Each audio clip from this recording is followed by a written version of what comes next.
Okie doke. As we said, setup wise for me, just a little bit too much knee flex, squatting down. This was before, okay? Okay, this right. is your before, and this now is your after, right. so to speak, Yeah, okay? yeah. So before you were a little bit too much sort of squatting there, and as a result, when you sort of swung the golf club, there was some movement in the backswing now going forwards.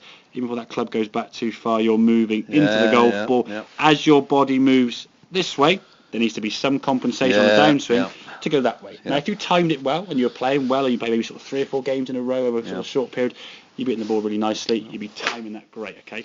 The problem is, for consistency, 2 wrongs aren't going to make a right over 18 holes or 4.5 hours or whatever it may be, okay? We've got to try and maintain our posture better.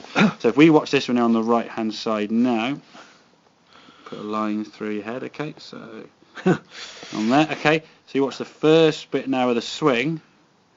You can see your head staying nicely on that blue line. It's not really moving much at all. It's only towards the latter part of the through swing we go forward, but in comparison, a lot less, okay?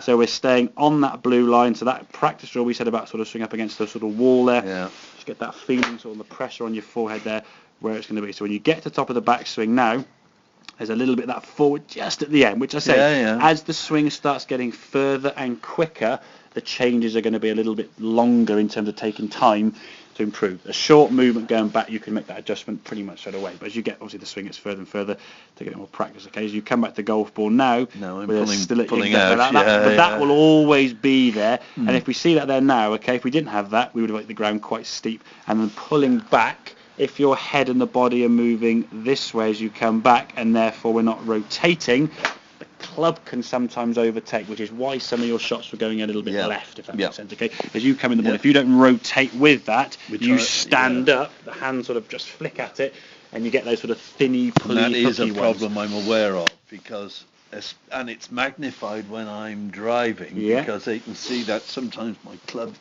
when I finish, it's twisted. Exactly. Because you're trying. Because I'm not turning. Exactly. Your arms can't get across your chest. If you're swinging a golf club, if your body is doing this, your arm can't physically get around this way. But if I was to do this, there you go, I can get around there.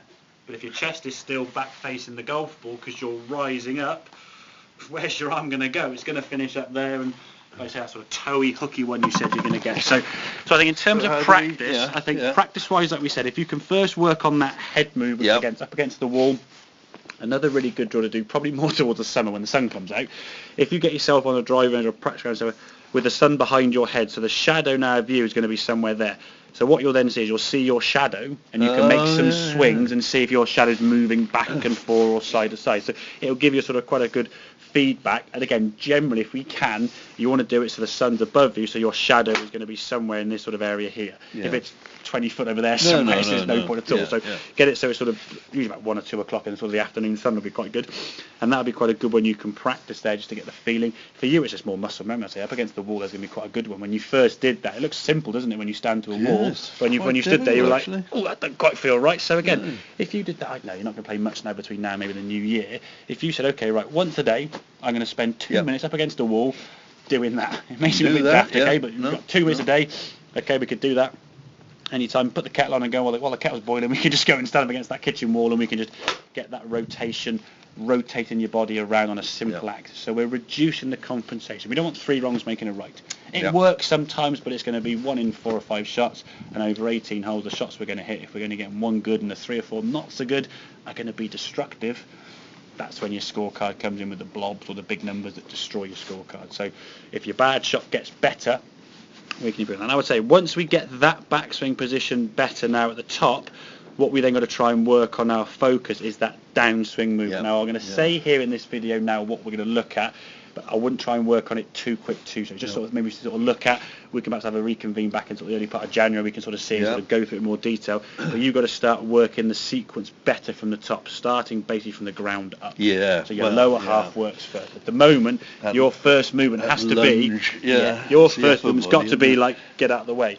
We've got to start it from the feet, the hips, the knees, from the top of the backswing, and then the lower half sort of follows suit with that, okay? That's something I think we'll look at in a bit more detail maybe next time, hopefully, where you've worked on that backswing working better, get that happening so it becomes second nature. You're not thinking about that, and then when you're not thinking about your backswing, you're not going to worry about thinking about it, you can then focus on thinking about something else. Don't try and do too much in too quickly, okay? But yeah, get yourself against that wall there at home if you can do.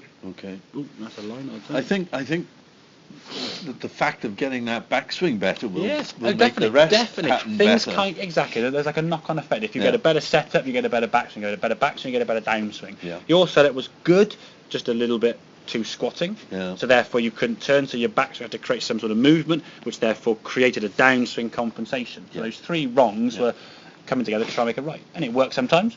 Hence 41 points. But sometimes it didn't, and that was 25, 30 points. Okay. Does that make sense? Yeah, absolutely. Good, man.